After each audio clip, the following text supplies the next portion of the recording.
I think the feedback now, we'll just go around the tables, get one comment again from everybody. Then I just want to say a few words to put it together, and I think Rachel does. So we're only talking about kind of 10 or 15 minutes now. So if people would be able to just stay committed and listen to other people, not break off into separate conversations, I'd be really grateful. That'd be super. So let's start with this table here. Okay, I think our key point is that we've all got staff survey information, and we could probably do a lot more at looking at what we can get from the age profile within that, in terms of what does it tell us about staff engagement, and are there issues in any particular age group that we need to look at. It might be the older workers, but it might not be, because it's something we think is already there that we probably don't pay enough attention to. Yeah, good point, good point. Table at the back.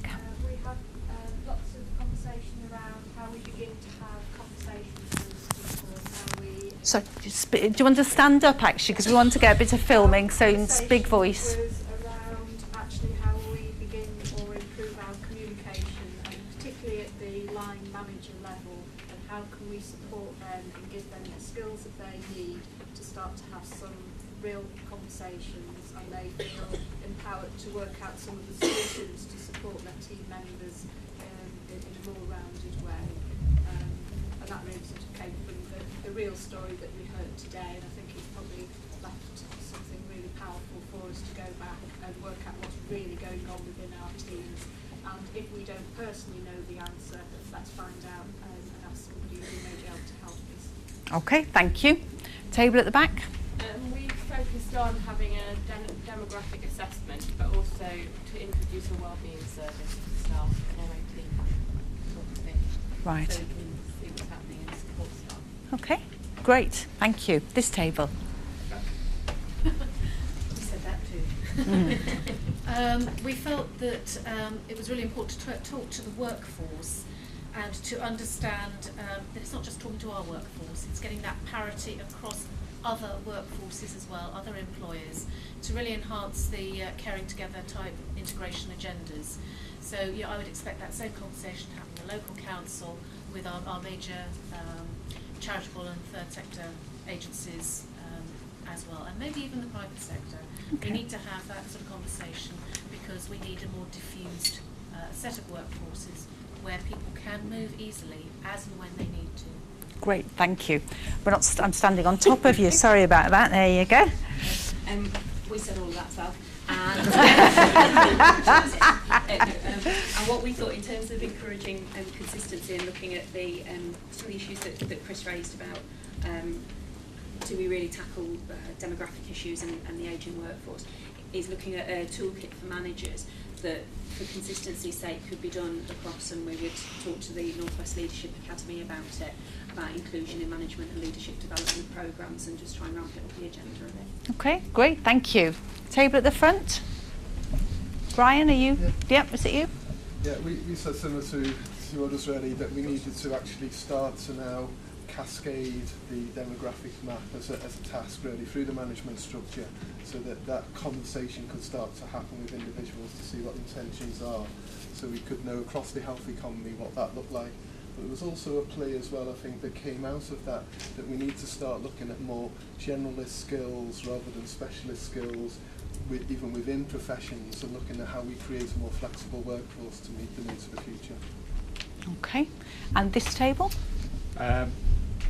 What everyone said, but I think either a tool or a person to help managers be able to move staff or allow staff to move sideways or downwards, but looking outside their units or the departments.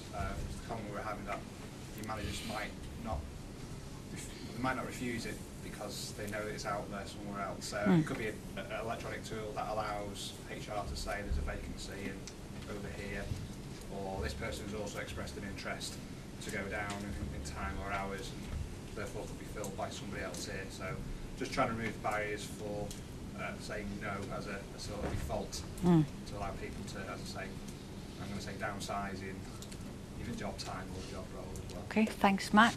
And finally, as ever, last word to a table that includes Nick, but yeah. To really develop a programme of staff engagement, so speak to the staff, find out exactly what they want, in order to balance our policies with the person, to make it individual and not just off the shelf.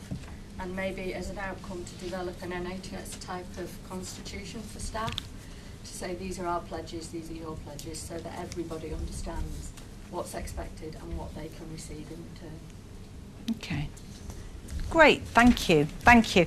Well, I didn't know what people were about to say, but my closing comments echo some of that in terms of keeping things balanced, but also I think the theme I would pick up is real.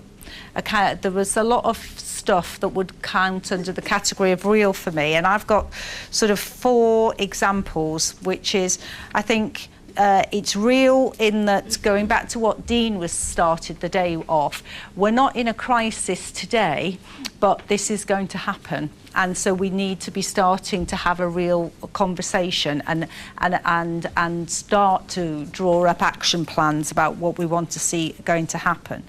I think it's absolutely real, and standing here without drawing everybody's attention back to yourself, Jill, but I think your story absolutely touched for everybody, and it kind of brought home the reality of how we really need to make this happen.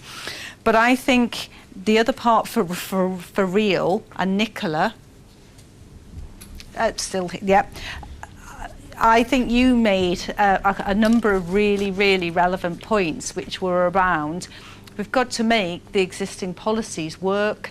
So sometimes we've already got them. It's not about inventing or creating brand new, but how do we make a reality and make real some of the existing policies and the situations that people find themselves in. That we've got those solutions already, and we've often got them working in different parts of the organisation, but how do we really roll that out?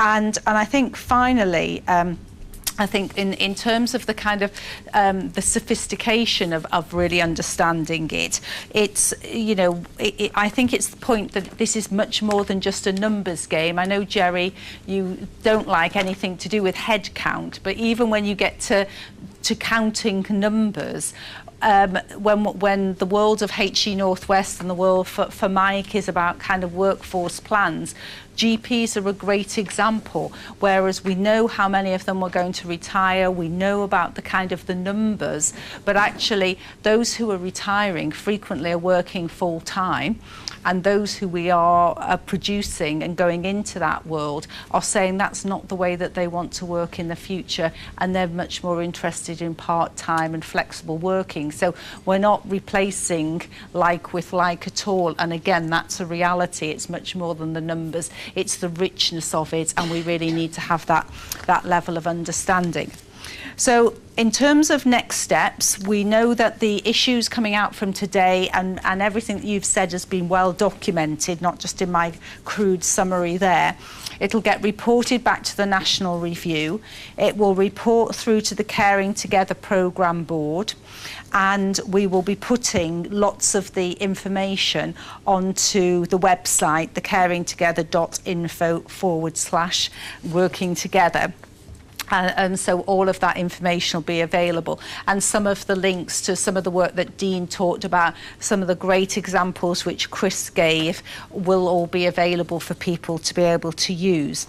And then I think finally, just to say that, you know, it's been I've got a real sense of what the community of East Cheshire is like, and it's my first time of working with you all, and you know, it is a quite I think there's a really strong sense of looking for a collective solution. I think there are some very strong, both personal and professional networks and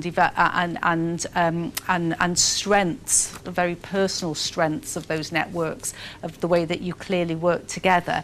And there is so much to build on. And that's not just my view, but I am led to believe that the ONS has published their annual happiness survey, and top of the happiness survey is East Cheshire. This is ostensibly the best place to live anywhere in England. So there.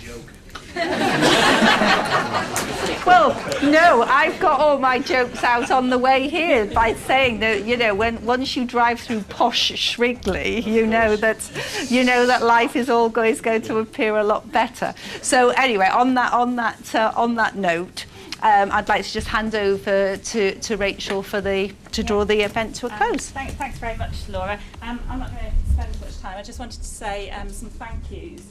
So particular thank you to everybody in this room for contributing. We've had masses of really good information, ideas that have come through today, and we will be taking that forward. I also want to say thank you to the Titherington team, because they've been fabulous. Thank you to the Caring Together team that actually have managed today, so particular thanks to Emma, Sue and Liz around there, and the wider Caring Together team who've actually sponsored this. And then a big thank you to Laura, because as she said, you know, she hasn't worked with us before, but I think she's done an absolutely fabulous job in terms of facilitating. So with that, I'd like to give her everybody a round of applause and wish you all a good journey home.